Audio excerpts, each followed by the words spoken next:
জগন্নাথদেব উঠে পড়েছে, দেখতেই পাচ্ছেন। আর এগুলো সব পরিষ্কার হয়ে গেছে। নমস্কার, নতুন একটা ভিডিও নিয়ে চলে আসলাম। উঠে পড়েছি, ফ্রেশ হয়ে গেছি। ছেলের আন্টি ঢুকবে 9টা সাড়ে 9টার মধ্যে। তো এখন বাজে 9টাই বাজতে চললো।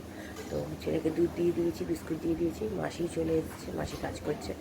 তো আমার হাজব্যান্ডও উঠে পড়েছে, বাজারে যাবে। তো বাজারে গিয়ে সবই তো বারণ, তো মাছ সবজি পাতি সবই কিছুই নেই বলতে গেলে। তো সেগুলো সব আনতে যাবে। তো দেখা যাক কী নিয়ে আসে। তো মাছ যা আছে ততটুকু মাছ আজকে করব, বাকিটা কালকে করা হবে, যা হবে দেখা যাবে। তো আগামীকাল আমার বাবা মা আসবে। তো কদিন থাকতেই আসছে। তো যা আসবে, মানে কেন আসছে, কী জন্য আসছে, অবশ্য আপনারা জানতেই পারবেন, দেখতেই পারবেন।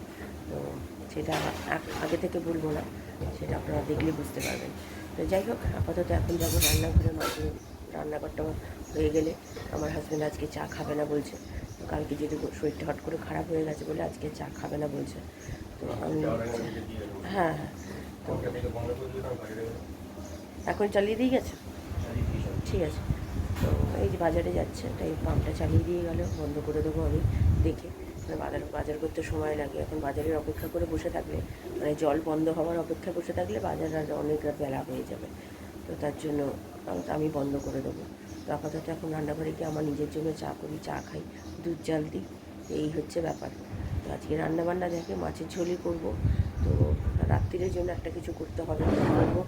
দেখা যাক এখন বাটি চচ্চড়ি কী একটা করি। আর কালকের জন্য সব আনুক, দেখা যাক কী বাজার করে নিয়ে আসে। তো ঠিক আছে, চলুন এখন রান্নাঘরে যাই। মাসিও ঢুকে গেছে, আমি পরে আসছি। আগে একটু চা করে চা খাই, তারপরে আমি এবার পরে আসছি। চলো, বসিয়ে দিয়েছি, আমার আদা চিনি দেওয়া হয়ে গেছে। মাসি কাজ করছে, এখানে দুধ জাল দিতে বসিয়ে দিয়েছি, আর এখানে মাছ বের করে রেখেছি। দেখা যাক। তো চলুন আগে চাটা করি। টমেটো ফুটেও গেছে, চা পাতা নেই, এই চা পাতা দিয়ে দিয়েছি, চা হয়েও গেছে। তো চলুন ঢেলে ফেলি, চাটা খাই। কালকে টিভির ওটা চলছিল না, এখন হাজব্যান্ড গেছে, গিয়ে বলেছে মনে হয়, এখন চালিয়ে দেখলো, হ্যাঁ এখন টিভি চলছে। তো কী বলবো, রাত্রিবেলা কতবার ফোন করলো, ফোন তুললো না। এরকম মানুষজন, কী বলবো। চলুন চাটা খাই। তো চলুন, আমার চা হয়ে গেছে, আর এখানে এটা হোক। তো আগে চাটা খাই, পরে আসছি। এখন ইংরেজি কাজ কালকে আন্টি চলে গেছে, তারপরে করেনি, উঠে পড়লো। এখনও পর্যন্ত উঠেছে কখন, এক ফোঁটা বই নিয়ে বসেনি, জানেন। আন্টি মনে হয় 9:30টায় ঢুকবে, আর এই আমি চা নিয়ে বসেছি। কিরে, সকাল থেকে তো তোকে তো ডেকে দিয়েছি 8:30, 8:30 থেকে এখন 9:30 বাজতে চলে, এতক্ষণে এই কাজটা হয়নি? হ্যাঁ, তুই জানিস না সামনে স্কুলটা খুললেই কিন্তু সেকেন্ড টার্ম পরীক্ষার জন্য প্রস্তুতি হয়ে যাবে, আরম্ভ হয়ে যাবে? মাথায় আছে কি? তাড়াতাড়ি কর, যে কাজগুলো আছে তাড়াতাড়ি করে কর। ঘরে চলে এসেছি কোটাকুটি করতে। এখানে টমেটো ঘষছি, মাছের ঝাল করব। ভোলা মাছ ছিল 2 পিস, তো সেটা মাছের ঝাল করে ফেলছি। আর কাতলা মাছ বের করলাম, আলু দিয়ে ঝোল করব বলে, কালকের জন্য করে রেখে দেবো। মাছগুলো অনেক পুরনো হয়ে যাচ্ছে, তাই তো করে রাখছি, নাহলে অনেকটাই বেলা হয়ে যাবে অনেক কোটাকুটি করতে। তাই মাসি কাজ করছে এখনও, মাসি ওদিকে কাজ করছে। ভাবলাম আমার হাজব্যান্ড বাজারে গেছে, ততক্ষণে কোটাকুটিগুলো করে রেখে দিই। তো তাই কোটাকুটিগুলো করে রাখছি। ছেলের আন্টিও চলে এসেছে, ছেলে পড়তে বসে গেছে। আমার হাজব্যান্ড এখনও আসেনি, আসতে সময় লাগে, কারণ কি অনেকটা দূর তো বাজারটা। আর তারপরে তো বাজারে যা ভিড় হয় বুঝতেই পারছেন সকালের দিকে। তো আলুগুলো লম্বা লম্বা করে কেটে যেরকম মাছের ঝোল করি, কালো জিরে ফোড়ন দিই, সেরকমই করব। তো এই হচ্ছে ব্যাপার, ভয়েস ওভার দিতে হচ্ছে, কারণ কি সকাল থেকে অল্প অল্প একটু গান চালিয়েছে, যদি কপিরাইট চলে আসে তার জন্য। ধরুন কোটাকুটি হয়ে গেছে, তো এবার রান্নায় হাত দেবো, হাজব্যান্ড আসুক তারপরে।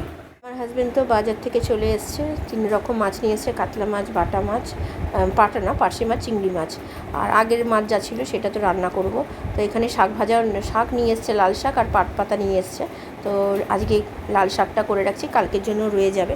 তাই লাল শাক যেরকম ভাজি, কালো জিরে শুকনো লঙ্কা ফোড়ন দিয়ে, একটু হলুদ দিয়ে, আর ভালো করে একটু সেদ্ধ করে নিয়ে, তারপরে একটু মিষ্টি সামান্য দিয়ে, দেখে পোস্ত দিয়ে নামানো, এটাই। আর এদিকে মাছটা এবার 2টো ভোলা মাছ ছিল, তো ভোলা মাছটা কী করবো, অনেক দিন ধরেই রয়েছে, তো ভোলা মাছের ঝাল করে দিলাম। আমার জন্য আর ভোলা মাছ ধরিনি, ওই আমার ছেলের থেকেই আমি খেয়ে নিয়েছি। তো যেমন মাছের ঝাল করি, কালো জিরে ফোড়ন দিয়ে টমেটো পেস্ট দিয়ে ভালো করে নেড়ে চেড়ে হলুদ গুঁড়ো, লঙ্কার গুঁড়ো, জিরে গুঁড়ো, নুন, সামান্য মিষ্টি কালারের জন্য দিয়ে ভালো করে নেড়ে চেড়ে সর্ষে পাউডার গুঁড়ো ভিজিয়ে রেখেছিলাম, দিয়ে নামিয়ে ফেললাম। আর এইদিকে কালকের জন্য এই মাছটা করে রাখছি, কারণ এতগুলো রান্না একসাথে করতে পারবো না। তো কাতলা মাছের ঝোল আলু দিয়ে আর কালো জিরে ফোড়ন দিয়ে যেমন করে ভালো করে ভেজে, যেমন রোজকার যেরকম মশলা হলুদ গুঁড়ো, লঙ্কার গুঁড়ো, জিরে গুঁড়ো, নুন, মিষ্টি দিয়ে ভালো করে কষিয়ে জল দিয়ে নামিয়ে ফেলা, ব্যাস এই হচ্ছে রান্না। তো রাত্রির জন্য একটা কিছু করতে হবে। দিতে চলে এসেছি লাল শাক, মাছের ঝাল, আমার হাজব্যান্ডকে লেজাটা দিয়েছি, সবসময় মাথাও খায়, তাই আজকে মাথাটা আমার ছেলেকে দিলাম। আর এটা হচ্ছে কালকের জন্য করে রাখলাম, কারণ কালকে বাবা মারা আসবে। সকালবেলা এত রান্না একসাথে আমি করে উঠতে পারবো না, যেহেতু শরীর ভালো না। তো চলুন খাওয়া দাওয়া সেরে নিই, আমি পরে আসছি। ছেলেকে দিয়েছি আম, চাকলা। ভালো বাবা, মিষ্টি খাও খাও, ঠান্ডা লেগেছে ছেলেটারও। আমাদের খাওয়া দাওয়া হয়ে গেছে, আর এদিকে আমি জল ভরতে দিয়েছি, আমারও আম কেটেছি। আর এখানে চার্জ হচ্ছে, চার্জে লাগিয়ে আমি এই যে চার্জে লাগিয়ে আমি কথা বলছি আপনাদের সাথে। তো চলুন আমটা খাই, পরে আসে। কী করছিস এখন? রং টং নিয়ে দেখুন, আঁকা রং করবে এখন, স্কুলে যে আঁকাগুলো করেছিল সেই জন্য। ঠিক আছে, যাও ওই ঘরে যাও। গুড ইভিনিং, 3:25 বাজে, খাওয়া দাওয়া সেরে নিয়েছি, তাও অনেকক্ষণ হয়ে গেছে খাওয়া দাওয়া। তো একটুখানি জল ভরলাম, তো আপনাদের দেখালাম, আম কেটে দিলাম ছেলেটাকে। আমার হাজব্যান্ড এসেছিলো, এবার গেট বন্ধ করে রয়েছি, এসি চালিয়েছি, টিভি চলছে, এবার শুনতে পাইনি, বেল বাজিয়ে যাচ্ছে। তো ফোন করলো আবার, আমি বলেই রেখেছিলাম যে যখনই দেখবে এরকম পাবে না তখন তুমি আমাকে ফোন করবে, না হয় অনেক সময় গেট বন্ধ থাকলে শোনা যায় না। তখন ও মনে ছিল না ওর, তখন এবার রাগারাগি করছে, আমি যাবি কিছু করার তো নেই, তোমাকে তো বলাই আছে যে তুমি ফোন করবে। তো তারপর বলে ঠিক আছে, কী আর করা যাবে। তো যাই হোক, আবার বেরিয়ে গেছে। তো এখন আমি একটু রেস্ট নেবো, সেই সকাল থেকে শুরু হয়েছে, এখনও পর্যন্ত এক ফোঁটা মানে রেস্ট নেওয়ার সময় পাইনি।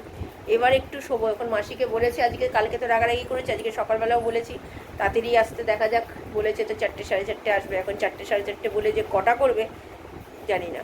তো ঠিক আছে, চলুন আমি একটু রেস্ট নিই, আমি পরে এবার বিকেলে আসি। প্রসাদ দিয়েছে আমাদের পাড়ার, এই খিচুড়ি, আলুর দম আর বোঁদে, আর এই যে আচার আমার হাজব্যান্ডের জন্য তুলে রেখে দিয়েছি, আর এখানে আমরা খাচ্ছি, আমি আর আমার ছেলে। চলুন পরে আসছি। রাত্রিরের খাবার জন্য আজকে ঢ্যাঁড়স এনেছে। আজকে ঢ্যাঁড়সের একটা রেসিপি আপনাদের সাথে শেয়ার করেছি হয়তো আগে একবার, আমরা বেশি করি না এই রেসিপিটা।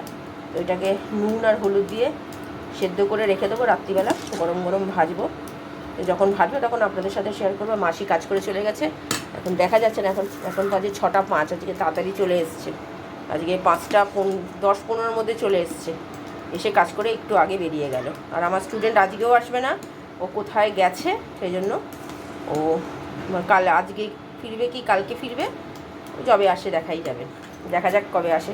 তো চলুন। আর ওই যে আমার ছেলে, ওনারও তো এখন আজকে আন্টি আসবে না, যে আন্টি আজকে নতুন আন্টি আসার কথা সে আসবে না, তার আজকে শরীর খারাপ, ফোন করে বলেছে কালকে থেকে আসবেন, দেখা যাক কী হয়। তো চলুন পরে আসছি।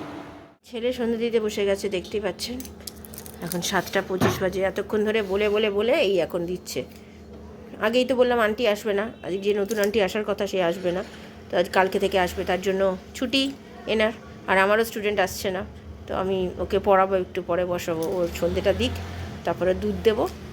দেখুন মুখটা দেখেছেন, আমার ছেলেরও তো বেশ ভালো রকমই ঠান্ডা লেগেছে, সবার লেগেছে, ওরই বা বাদ যাবে কেন।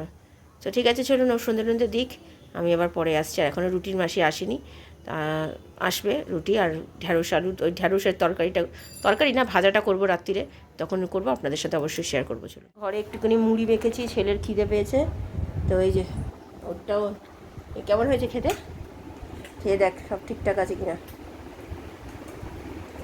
ওই চানাচুর এনেছিল, শসা, পেঁয়াজ, লঙ্কা দিয়ে অল্প সবই অল্প অল্প করে মেখে অল্প করে খাচ্ছি।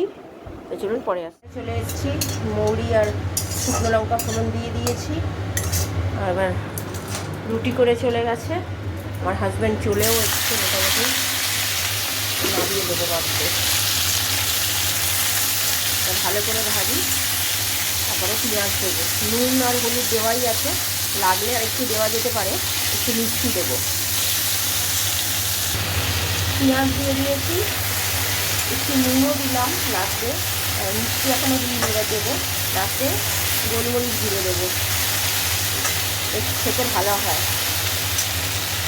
এই যে এখানে চিনি দিয়ে দিয়েছি পরিমাণ মতো, না না দিয়েছে, মোটামুটি দিয়েছে, অব্রকে একটু বেশি দিয়েছি আমি, একটু দিয়ে দিয়েছি। এই যে এখানে দিয়ে দিয়েছি হচ্ছে গোলমরিচ গুঁড়ো, হয়ে গেছে মোটামুটি। বলুন এটাকে নামিয়ে ফেলুন। রাত্রিরে খাওয়া দাওয়া হয়ে গেছে, এখন বাজে 11টা 25। খুব ভালো খেয়েছি। ছেলে আর রাত্রিরে রুটি খেলো না, ও আমার হাজব্যান্ড ওই খিচুড়ি রেখেছিলাম প্রসাদটা, তো সেই প্রসাদ আর খাইনি, তাই আমার ছেলে খেয়ে নিয়েছে। যেহেতু সন্ধ্যেবেলা মুড়ি খেয়েছে, তাও সন্ধ্যেবেলা নয় 8টা নাগাদ খেয়েছে, তো পেট তো ভর্তি থাকবেই। আমি অল্প করে খেয়েছি, ওকেও দিয়েছিলাম, তো তার জন্য ও আর রাত্রিরে রুটি খায়নি। কোনোবারই সব কাজ গোছানো হয়ে গেছে, জামা কাপড় ভেজানো, চাল ভেজানো। কালকে যেহেতু বাবা মারা আসছে, তো একটু বেশি করেই চাল ভেজালাম।